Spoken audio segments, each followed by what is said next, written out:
Hello and howdy. Welcome to the However podcast. I'm Zach. And I'm Mike. So, happy Easter, Happy everyone. Easter. Yep, we're filming this on Easter Sunday. Yep. That. Yeah. So speaking of that, I gotta tell you a story about something that happened. I already this morning. heard it. You got to tell them. The Okay, story. so I'm gonna tell you guys. Zach's kind of already heard it. So my wife and I, you guys heard a couple of episodes ago that my wife and I were on our way to church on a Sunday morning, and we're driving down the road, and all of a sudden there's this bunny that's like, hopping down the road in front of us. And so, that was kind of funny. And so this morning, we're driving down the road on the way to church. It's like 7:30 in the morning. And we see out of this, on the same road, coming out of this yard, a cat comes running out. And the bunny is chasing the cat down the road. We're like, wow, okay. So Easter morning, bunny chasing cat, like he was really mad. He knew it was his holiday. This was his day, and the cat had no Right. business being in that house. And so he's chasing the cat out of the house. It was the funniest thing I've ever seen, specifically because it was Easter morning, and it was Right. like the Easter bunny was getting his revenge. Right. It was one of those bad movies where the character like Santa Claus or the Easter bunny gets his revenge. Well, that's what this morning was the Easter bunny getting his revenge on that cat. It was great. So all that to say, happy Easter. Happy Easter. Yep. All right. So what are we talking about? This is kind of, you kind of had a topic in mind, and so I figured I'd let you take the floor on this Sure. one. So I kind of wanted to talk about dynamic pricing today and what that means. Quite honestly, I'd love to talk about how we could solve it, because there are so many people right now that are out there, and you guys have seen it. I'm sure that you've seen some of the stuff on dynamic pricing. There's companies that are doing it, and the thing is, it's been going on forever. Dynamic pricing, you go all the way back. Airlines have been doing it forever. That's why you pay 3 times the amount during the summer to go to Hawaii than you do in March. So okay? what is it? I mean, what is dynamic Well, pricing? dynamic pricing. Okay, the definition of dynamic pricing is when a company will up its prices based on demand, location, or time of the day. Or like seasons. Of I've heard that seasons. too. Seasons. Yes, is seasons. a big thing. And that's where the airlines come in. I mean, the high season is when everyone wants to travel during the summer. So the idea that a company will actively raise their prices because they know more people want to go at that time, or more people are eating lunch between noon and 1, Yeah. and so they'll raise their prices. So dynamic pricing is a thing. It's been a thing for a long time, but we're starting to see it in places where we're not used to seeing it. Like, I'm sure everyone's heard about the fast food restaurants that are, considering doing this. Mhm.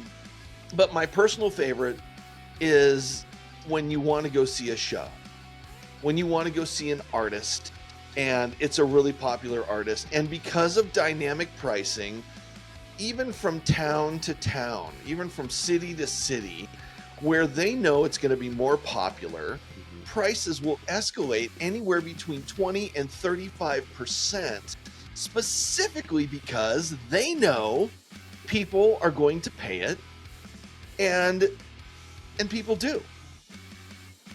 The biggest thing, I think, is the biggest thing to consider with dynamic pricing is, well, okay, I watch the Today Show. It's one of my favorite shows. I do watch it in the morning. I know that's, whatever. It's corrupt media. It's corrupt media. It's Ugh. mainstream. It's mainstream. You can't trust the mainstream. It's right. But sometimes they have some pretty good stuff. And so they were doing this story a few weeks ago on dynamic pricing. And they showed this TikTok video of this young lady who's literally crying. She's crying, and she goes, "Oh my God." Okay, that's really the voice. "Oh my God. Taylor Swift tickets were like $100. And I had to spend that kind of money to go see her. I hate dynamic pricing." And she's having this huge fit on TikTok, which I'm sure at this point, since I saw it on the Today Show, she probably is not real happy about that post. Either way, the idea that someone is going to go on and whine about dynamic pricing and then say, but I had to do it. Okay, come on. Mm-hmm. Am I the only one who thinks that's just a little bit... I don't know. I don't even know the word. It's like, if you're going to do odd. it... Well, it's odd, but it's like, if you're going to buy the tickets, don't whine about it because you're the one choosing it. Mm-hmm. And, you know, dynamic pricing, I got to be honest with you, it does really upset me. Mm-hmm. I mean, I went to a football game a couple of years ago, and an Uber ride from the stadium to my hotel, which was approximately 1.5 miles, because of dynamic pricing with Uber, that 1.5 mile ride was going to cost me almost $100. $100, right? Now, that same ride the next morning at, I don't know, 11 o'clock is going to be like 20. Yeah. But since there were, you know, 10,000 people leaving the stadium and everybody's looking for a ride because no one wanted to walk through that part of that town Right. at that time of night, which was, you know, almost midnight by the time we all got out of the stadium. Nobody wanted to walk. And Uber knew it, and they upped those prices. Okay? So, what did I do? I walked. Right. I'm like, I didn't want to walk through that part of town in that town at that time of night. But you know what? I'm sure as heck not. It's Easter Sunday. It's Easter Sunday. You can't cuss. There's no cussing today. Easter Sunday. No cussing. I'm not going to spend that much money on anybody when I know that all that is somebody trying to take the big old fork and jab me in the side to get a little bit more money out of me because they think I'm desperate. Mm-hmm. And that's what it felt like. Okay? So, did I have a choice? Yes, I had a choice. I could have spent the $100 to have somebody drive me 1.5 miles. But I don't feel like, you know what? I mean, look at me. If somebody wants to mug me, go for it, man. One, they're not going to get much out of my credit cards. And two, look at me. So this whole thing about dynamic pricing is so odd to me because I really think that ultimately, if the consumers took it seriously and they really didn't like it, we actually have all the control. Mm-hmm. Do you agree? Yeah, well, okay, so my thinking behind this, and I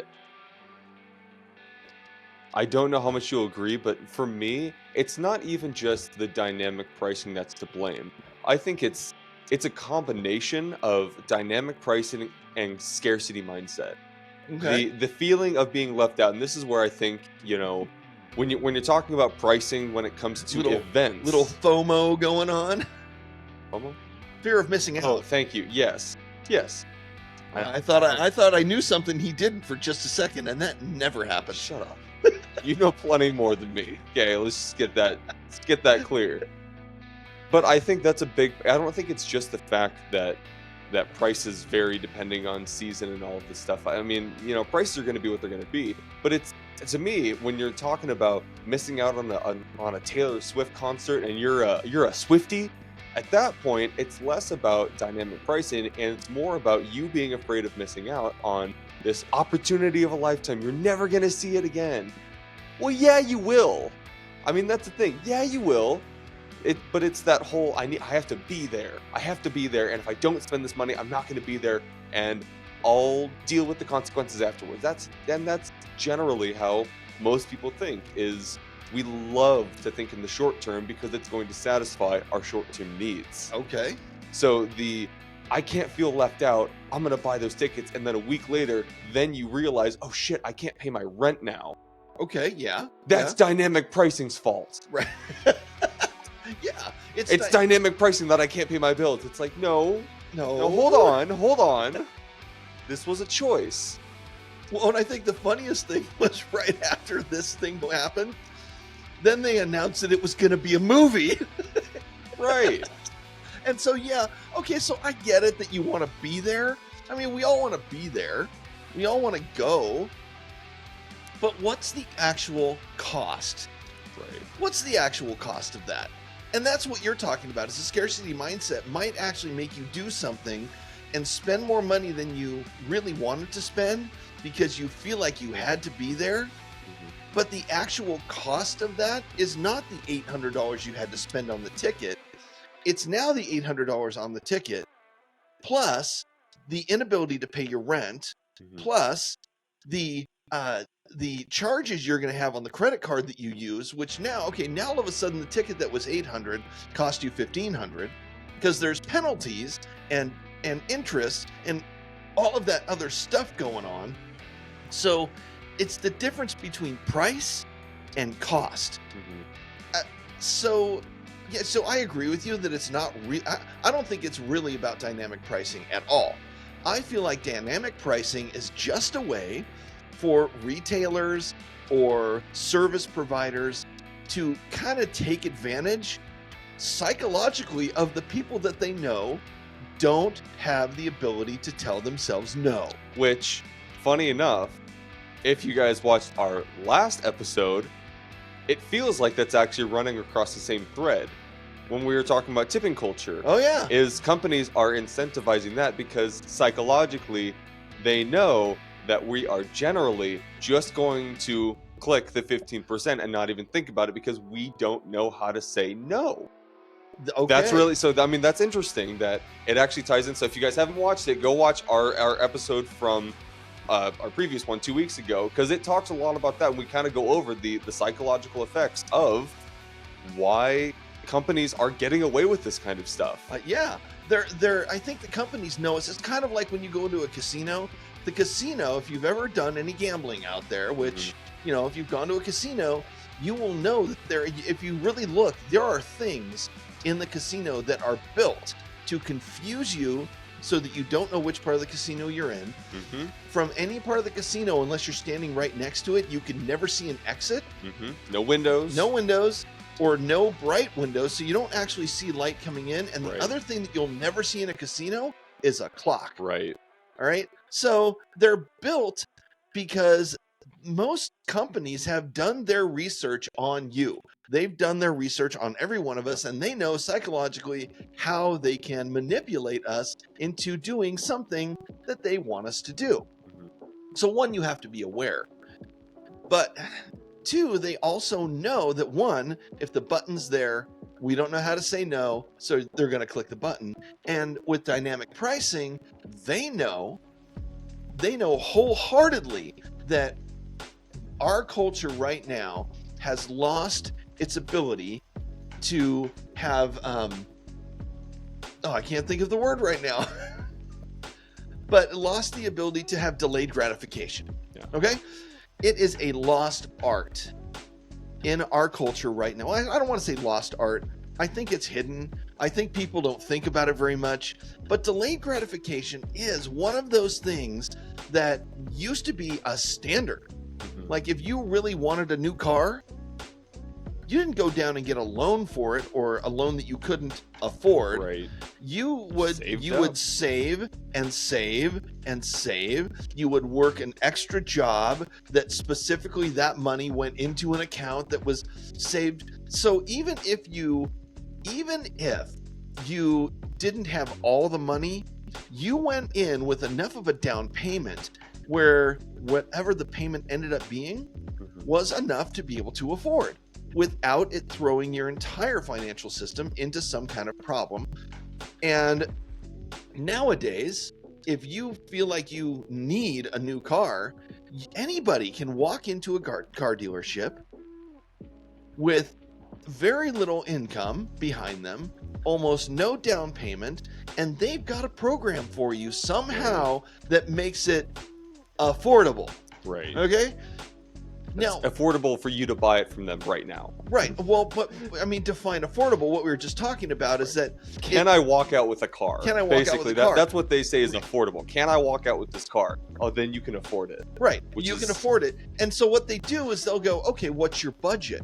Right. And that's what they're trying to figure out. Now, that goes back to that question of, is this price or is it cost? Mhm. because the car that you bought for $14,000, completely, like, you had $100 down, so you bought a car for 14 grand. You went in, and after all of the financing got done, you actually already owe 16,500, because there's $2,500 of all kinds of stuff that goes on top of that right from the get-go. So Mhm. you put down $100, that's all they get out of you, and now you're stuck in a loan that's paying off 16,500. And then if you compound the interest for the entire 7 years that you're in the loan, that same $14,000 car ends up costing you twice as much. It's almost 30 grand after you do all of the payments with the interest. Okay? Mhm. So that's the difference between price and cost. But I think I think what I'm seeing. Okay, I'll go back to that girl that I did. I'm sorry, that was a really, really good It recreation was of her just voice. beautiful. It was spot on. spot on what we heard. Go back to that, and you go, okay, one, you're crying about paying too much. Okay, so right off the bat, red flag number one is it upset you to have to spend that much money. Mhm. Okay, number one. Number two, you said you had to do it, which means that you didn't have a choice. You absolutely had to buy those tickets. Right, there was a gun to your head. Right. I mean, you did not have a choice. I had to spend $800. Okay, so red flag number two is that you think you have to do it. So they've already won. Yep. Because one, they make you want it so bad that you have to. And two, you know that it's too much money right off the bat. So what's the answer? You know, here's, for me, the answer is pretty simple. The consumer around dynamic pricing has all the power. If people in our country, and I'm not going to say it's everywhere, I think it's primarily in the United States, but I don't know. We're a bit greedy. A little bit. So, but if people could just say to themselves, one, I don't need this right now. Mhm. Okay? I don't need it right now.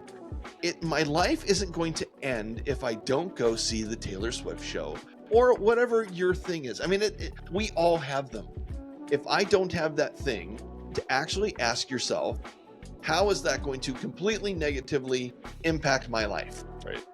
Right. Someone hands me $100,000. The first thing I'm going to think of is, ooh, I can afford the Corvette. But the problem is, I'm not thinking of the cost. I'm thinking of the price. So that's really interesting. Think about the cost instead of the price, because Right. the price is, $100,000 for the Corvette that I want. The cost is all of these extra payments that I'm gonna have to be making, the upped insurance, the repair costs if something goes wrong. It's like there's so much, and then the maintenance of it. It's like that's money that I don't have. So just because someone handed me $100,000 does not mean I can now afford a $100,000 car. That's right. It means I can walk out the door with it, but I can't really afford it. You can't afford it, and that's what people tend to forget. Right. Is affording it. So when you go in, this is just for those of you guys who are out there buying cars right now, when you go in to talk to that dealer, please ask yourself whether you can actually afford the car, not whether you can walk out with it that day with a payment that seems to fit in your budget. I heard someone recently, some wealthy guy, and he was saying that he never spends, whenever he's going to make a big purchase, if it's not 10% or under what's in his bank account, he won't buy it. So if he wants a $100,000 car, that means he needs to have, $1 million in the bank, or basically $1 million worth of assets or whatever. But he won't spend anything that's over 10% of his current income or his current bank account. That's, I think, pretty reasonable. If you can't afford, or what was the other one? If you can't afford something twice, don't buy it once. That's really good. So, okay, so let's get back to the original thing, because that's an aside for those of you that are buying cars. Do your Just do your due diligence, and don't let them convince you that you can afford something that you really, one, don't need, and you really can't afford in the long term. Right. Because that's the difference. Yeah, long-term consequences instead of short-term gain. Yeah. Come on. Okay, so getting back to that, dynamic pricing is one of those things that people could absolutely control. Mm-hmm. The consumer controls dynamic pricing. Here's how they do it. Stop buying the stuff. Just say no. Okay, so think of it this way. Let's say that Taylor Swift, I'm sorry, Taylor, if you're watching this, but this isn't about you. Well, This isn't about you. I don't know. you're so baby. I don't. Oh, there's It's not about you. It's not about you. I'm not saying there's anything wrong with people wanting to come see your concert. No, so- we have no beef against no the Swifties. beef. If you want to do And that. Travis Kelce, I know that you'll get into that conversation too. I think he's a big baby. Well, okay, well, and that might be, but you know what? You But guys- that's not what we're talking two about. Super Bowls in a row. I'm going to give you some credit, and it's not about you either. So don't come find me, please. So it's not about you.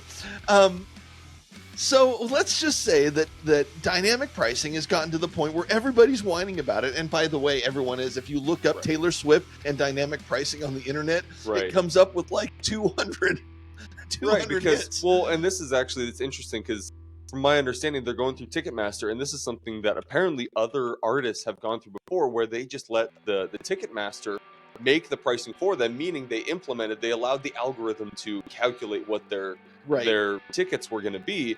And several artists, one of them that I saw was Bruce Springsteen. Yeah. Bruce Springsteen ended up doing that. His tickets ended up going up to $4,000, Which is just ridiculous. What happened is he really tarnished his own reputation because given his branding, he was the everyday guy. Right. He was He the is. advocate for the average man is what I read. And so that really, as soon as you see that, it's like, oh well, screw you. You know, it's like Right. why would I want to pay for that anymore? Where you're clearly going against your own branding. And so Right, because the average guy's not going to spend $4,000 on Right. anything. So I mean, So- even the artists who are selling tickets, they have control over their own pricing, and so if they just want to hand it off to Ticketmaster and let the algorithm do it for them, well, that's just a bad play on your part. You know, make sure that you are recognizing your own fan base and meeting what they can actually spend. Right. Because if you're taking advantage of your own audience so that you can make more money, that clearly you don't need. If you're Taylor Swift, you don't need to. Okay, it's not about you, Taylor. Not Just- about you, Taylor, but what I'm saying is you probably don't need to be asking for $900 per ticket on a show like that where it's like 60,000 people. Right. It's, anyways. So okay, so let's just say that let's just talk about it like Ticketmaster, because it seems like Ticketmaster has been called on this a few times, Apparently, and right yeah. now they're getting called on it big time. So let's just say that you want to really send Ticketmaster a message that this is not cool. All you have to do is not buy the tickets. Right. All you have to do is say, okay, this is outlandish, and I think the tickets. I mean, let's say that you $250. Even that is like for most people is a hard sell. But $250 to go see a really, really good show. Mhm. Okay. But all you have to do, could you imagine what would happen at Ticketmaster if the entire population of Swifties decided that it was way too much to go spend $1,000? And that was probably the cheap seats, by the way, that were the 800s. No, that was actually the top line. Okay. The cheaper ones are between like $350 and Okay. $500 or something But- like that. Even so, let's just say that Taylor Swift was playing Chicago, and her show in Chicago only sold a quarter of the seats because the Right. tickets were so incredibly high. What would happen to those tickets? What would happen to drop? the prices Right. would They drop drop as low as they immediately need to sell out. to sell out. So, and if that were to happen over and over and over again, you would see that the prices would go down if people just stopped buying it. I mean, there's actually been examples of that kind of a thing, lately, when companies will make a really bad advertising move, and it offends the population of people that Bud actually. Light? Okay, I wasn't going to go there, but yeah, Bud Light did that, and several other companies that have followed suit, and And- all of them are paying the price. and all of them paid the price because their clientele, the people that drink that beer most often, were like, well, that's not me. They're And hurting their brand. and they're going against their own brand. And so, but people spoke with their pocketbook, Right. and money talks. Yep. So if you don't like dynamic pricing, just stop it. But what that takes is delayed gratification. Right. That means that Right, you might yeah. not be able to go to this show, but let's say that everybody did that, and so by next year the tickets are down to 200 or 250, and now a lot more people can go. And now you've saved enough where that 250 doesn't hurt you because you've spent a little time saving. So you killed two birds with one stone just by engaging the delayed gratification in your own life. Mhm. We all want stuff. Well, and I'm gonna take the side of most people that have a hard time with that, because when you're talking about delayed gratification, it's not like a switch that you can just flip on or off whenever you want. I mean, It's a muscle that you have to work. It's really hard. Yeah. I mean, even in my own life, I've had plenty, and I still have plenty of struggles when it comes to delayed gratification. The simplest form being, when I have a sweet tooth, my immediate reaction is to go get something sweet, like a box of candy or ice cream or whatever.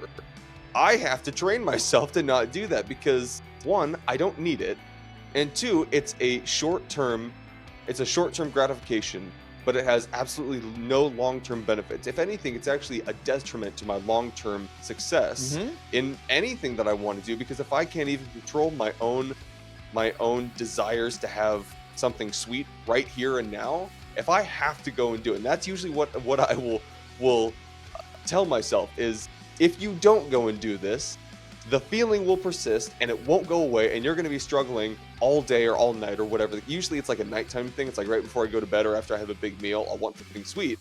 And so I'll convince myself that I need to have it, or else the feeling won't go away and I'll be in agony for the rest of the night. It's like, I have plenty of ways of explaining my gratification away, my short-term gratification. So it's not easy to do that, but the amount of benefit I think that you can get from delayed gratification. I mean, talk to any self-made millionaire, anyone who has done something worthwhile and noteworthy, or anyone who's a significant role model. I'd bet you at like 90 to 99% of those people, all of them will talk about delayed gratification. Yeah. The fact that they had to sit in places they didn't want to sit and do things they didn't want to do for something that they weren't going to see until next year, 2 years, 3 years, whatever the case is. But then at that 3-year mark, when they hit it big and everyone's like, oh, look, lucky you, must have been nice to have all that patience. And Right. must have been nice to get this overnight success. It's like, screw you.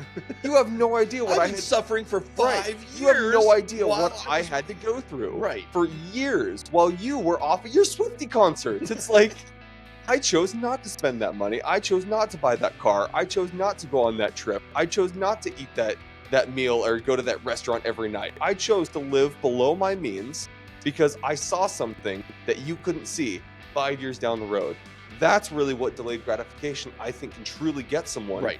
Is if you can really, really start to see the long-term effect of your short-term decisions, it ends up stacking. And Okay. again, not easy. Right. Not easy. But it's simple. But you're right. Not easy, but it is But simple. it's simple. All right. So here's the funny thing about this is I recently saw this thing where back in like the late 1960s, early 1970s, Stanford University did a study. And the study was of like 6 and 7-year-old kids, and whether or not they had the fortitude for delayed gratification. Okay? So here's what they did in the study. It was great. I'm sorry we can't watch the video together right now, but you know what? But I've heard of it, and Okay, I've it's gone great, through okay? it. But if you ever see the video, watching these kids is the funniest thing ever, okay? But they have videos of these kids, and here's what they told the kids. They put the kids in a room, and they put in front of them a plate, and on that plate was a single marshmallow. And they told the kids that they had the choice to eat the marshmallow right now, or the person would leave the room and say, hey, I'm going to be gone for about 10 to 15 minutes. And if you cannot eat the marshmallow, you'll get a second one when I get back. So they've got the video running, and you see these kids, and I swear the kids got, it's like the rest of us. They got as close to eating it as possible without actually eating it. So you see half the kids are picking up the marshmallow and they're bringing it to their nose and they're smelling it. And they're kind of looking at it, and they are fixated on this marshmallow. And a good majority of them in the study actually were able to delay the gratification and not eat the marshmallow. All right. So 6 and 7 year olds, some of them were able to do it. Some of them were like, no, I'm eating the marshmallow now. And it was great. It was the funniest thing. And, the people were good about it. The moment they walked back in the room, if the marshmallow was still on the table, they would give them a second one. And one of the funniest things is the kid who immediately puts both of them in his mouth, and his cheeks get all big like a chipmunk. And he is absolutely just enjoying both marshmallows at one time. So it wasn't really the two marshmallows. He didn't savor it any longer. Right. He just put both of them in his mouth, and he enjoyed the fact that he had two. Okay? Right. So great study, great outcome. Okay, yes, kids have the ability to do delayed gratification. That's not where the study actually stopped, though, and that's not actually where it stopped. Where it stopped was they continued to follow these same kids across about a 20 to 30 year period. And they kept checking in with them throughout their early life. Okay? And here's what they found. The kids who had the ability to delay gratification by the time they were in their mid-20s and 30s had done better in school, had more successful relationships, and had, I think they said, about 75% more income. I'm going to have to check. Don't quote me on that. But that was the coolest thing, was that they actually found that those kids who could delay gratification at that age and had that ability early on ultimately found more success. And when I say success, I know success is there's a lot of different things. Success is it's a spectrum, yeah. But the idea being that they were more successful in school, they were more successful in their relationships. I don't know how they judged that, but they found them to be more successful in relationships, and they found them to be more successful in their current salary status. They were able to make more money. So what does that say? What does that say about the benefits of learning how to delay gratification? And I agree with you.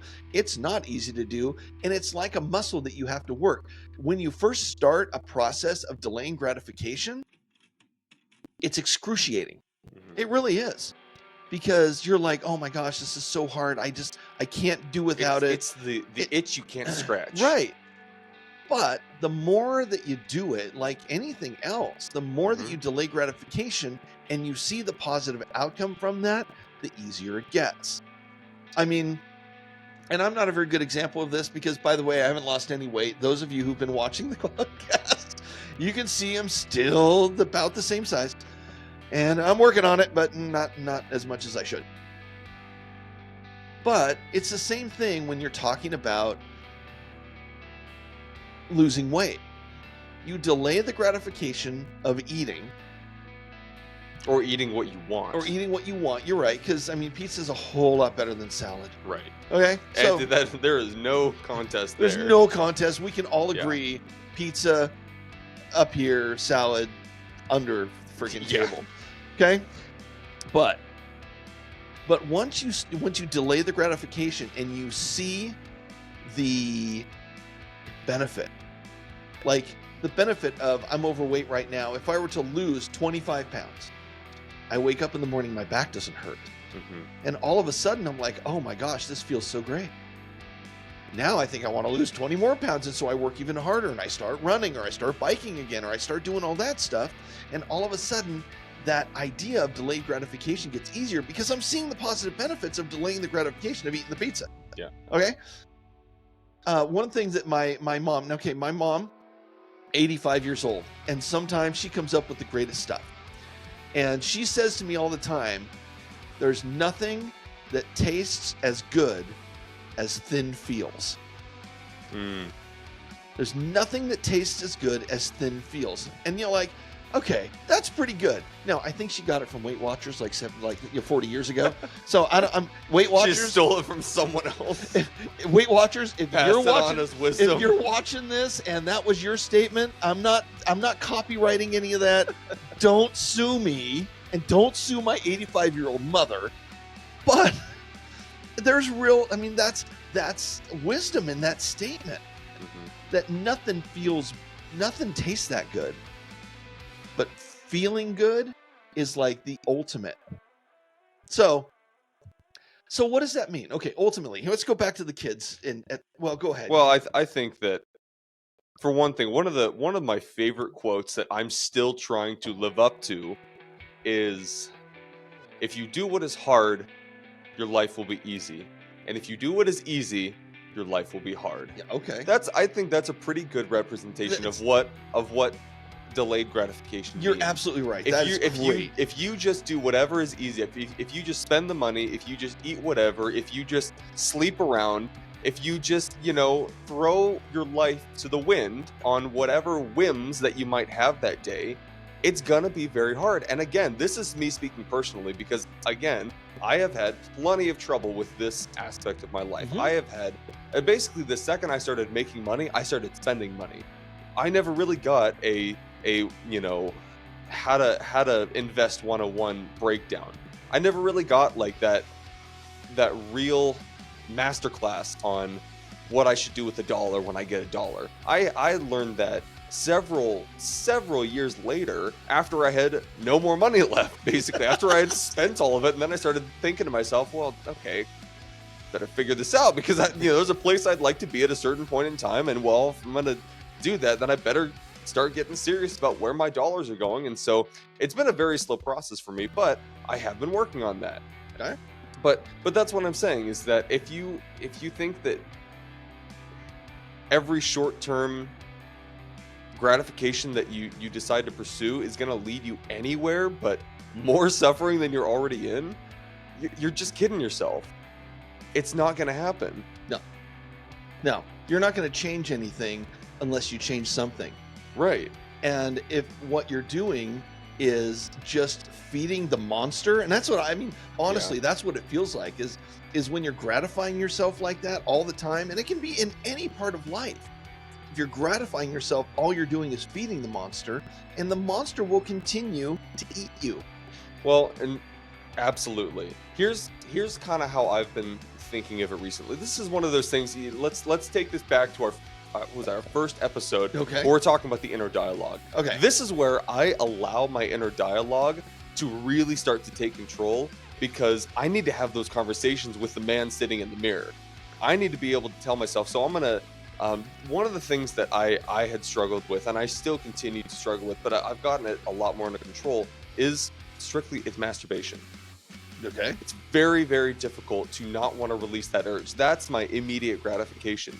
So what I've been doing is, as soon as I feel that urge, I'll sit down with myself and have the conversation. Like, what's one thing, what's the consequence of me continuing to feed the monster? Now, what would be the benefit of me stopping?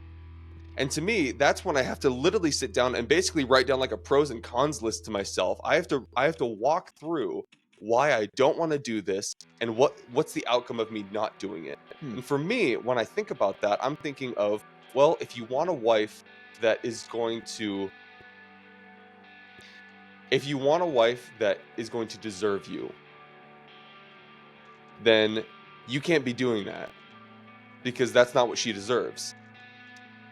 Right. My kids don't deserve a dad who still struggles with that, because they might come to me with concerns and questions, and I'll be damned if I'm going to be a hypocrite to my own kids about my actions, because what kind of a man or a father would I be?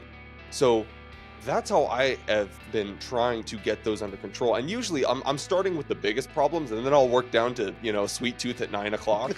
It's like I'll work down to that point. But that is probably the most prevalent habit that I continuously do is just the eating sweets. But again, that's a very minute problem given how most of my health is generally okay, and I still work out and all that. So I'm gonna leave that one for a little bit. But that's how I've been approaching these kind of problems for me, is allowing the inner dialogue to really step in and to have the conversation with myself, because frankly no one else is. Okay. Most people don't want to talk about it, especially Right. with someone else. Right. Well, and what you're really saying, what I hear you saying, is that people have to be aware enough of themselves to be able to have that conversation in the mirror. You have to look at the $899 ticket and say, do I want to pay my rent this month? Do I want to eat this month? And maybe you make a lot more money and that's not even a problem for you. But there might be something that you want just a little bit more than a 2-day show at Taylor Swift. I mean, how long are you really going to be talking about that? That's kind of my thing, is how long is that really going to be serving you? What's the long-term benefit of Right, what's the spending long... 800 Right, And you know what? you can gloat about it to your friends for a couple months, and then no one gives a shit.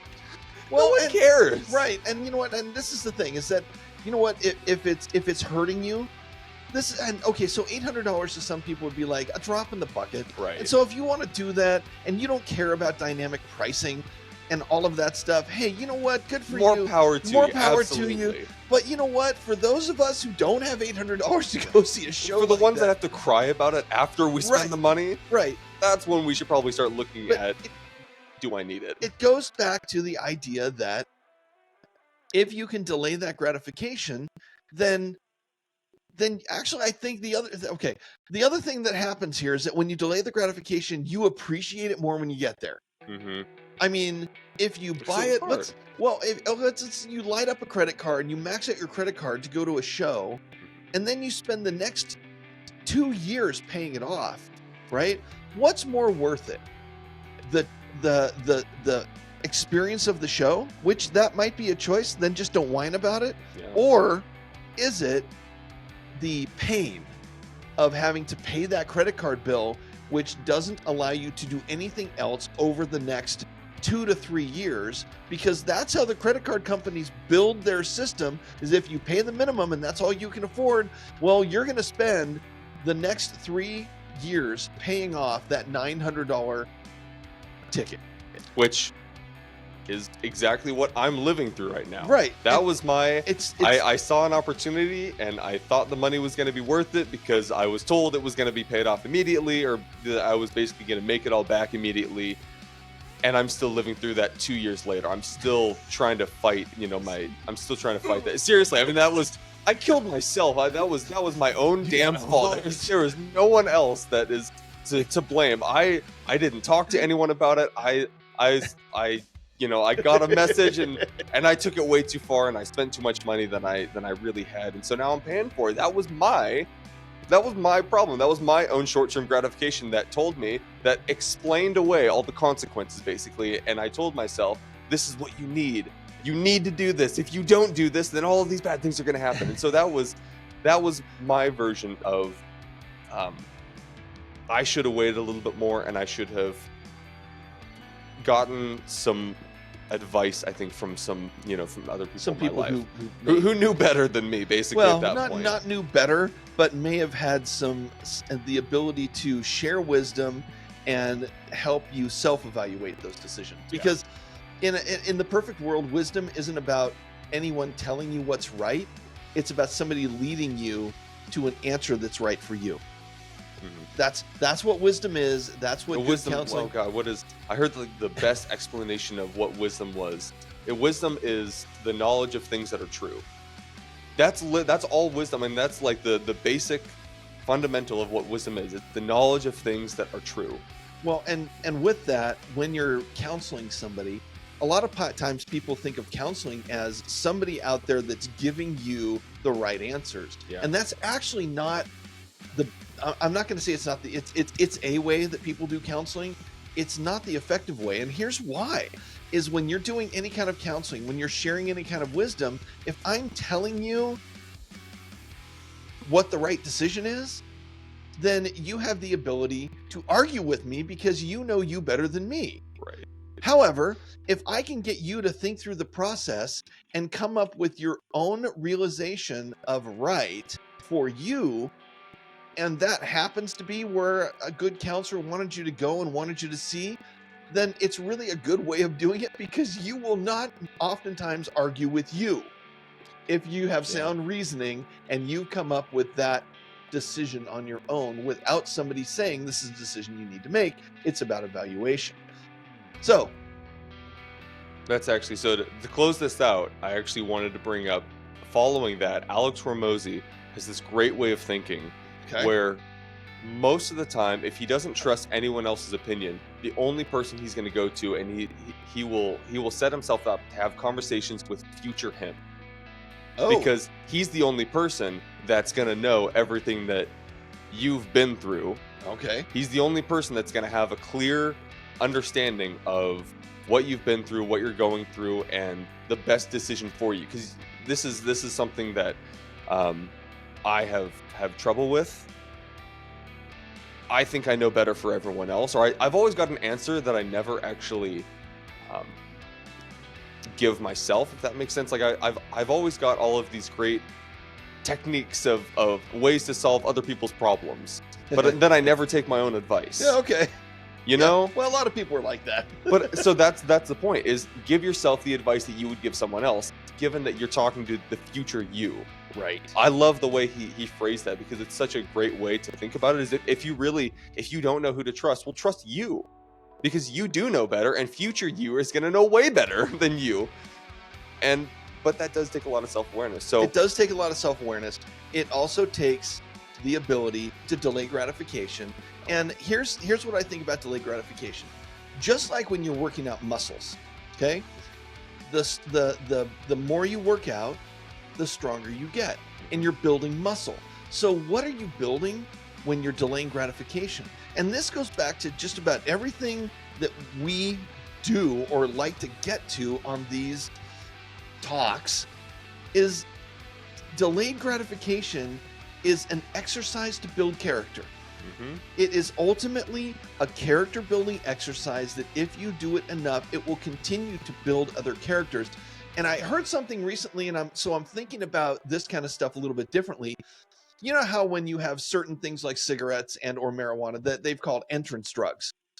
Okay? Gateway drugs. Gateway drugs. Yeah. That's right. Okay. Delayed gratification. You see where I'm going? Yeah, it's a gateway drug into it's a gateway character into all the other characters, all the other character attributes that we all kind of want. So utilize it. Utilize the delayed gratification as a gateway character that is going to continue to build and allow for other character attributes to get stronger. Because I think it's one of those that you can control. And I think that the outcome and the benefits of it are unbelievable when you're able to do it. And once you do it, it's kind of like when you first start running, it hurts, it hurts, it hurts. But you do it long enough, and then you get to that point where you do get the runner's high, and that really is a thing. Yeah, by the way, funny. I've been running, like I ran for like 16 years. I never remember having that feeling of like the runner's high. Oh man, I'll never forget okay, this is probably going to be surprising to y'all, but the longest I've ever run in one shot is 14 miles. That's right. This body ran 14 miles at one point. Right. That's right. I couldn't do 14 feet at this point, but I'll never forget. I got done that day, and I got done, and I was like, oh my gosh, this feels so great. I was sore, but emotionally, mentally, I was on this, like I could have rested for about half an hour and done it again. There was just something about it, and you get to that. And the only way you get to that is to work through the pain of running, because running is not naturally not painful. Pretty much anybody. There's a few of those people that are like insane. I'm going to reward myself with a 30-mile run tonight. Right. Those guys are crazy, but way cool. But let delayed gratification be the gateway character that builds the muscle so that the next time you do it, it feels so good because you know the future self is out there giving you the virtual fist bump and high five, Right. because your future self is really proud of your current self. Yep. So you hear All that, right. kids? Gateway drugs are kind of cool. Oh my God. I know, I had to ruin the moment. Sit that way. No, Oh. I'm kidding. Don't do drugs. We don't like it. It's That's- not good for you. It's Oh not the my- message. We don't do drugs. Oh man, we're gonna get a head stamp as soon as the video goes off. All right, Don't do drugs. don't do drugs. But if you guys like the video, if you learned anything, if you found something to talk about with other people, because again, this is what we want. We want to open Start up the conversation. This is something we already know. Dynamic pricing is pissing everyone out. You might as well start talking about it. That's and you right. might as well find something to learn from it, because that's pretty much the most important part about personal growth, about growing, about doing That's right. anything, is find something to learn out of every situation. That's right. Good or bad, there's always something to learn. Always something to take away. So we'd really appreciate it if you guys liked the video. Comment what's some dynamic pricing that maybe you're pissed off about. What have you seen any price increases that you just got to talk about? So put that in the comments, because we're interested to hear about it. And of course, subscribe to the channel, because it'll really help us grow and reach as many people as possible. Absolutely. So we hope you guys will join us in the next couple weeks. That's right. See you And later. again, happy Easter. Happy Easter. Absolutely. All right. Bye.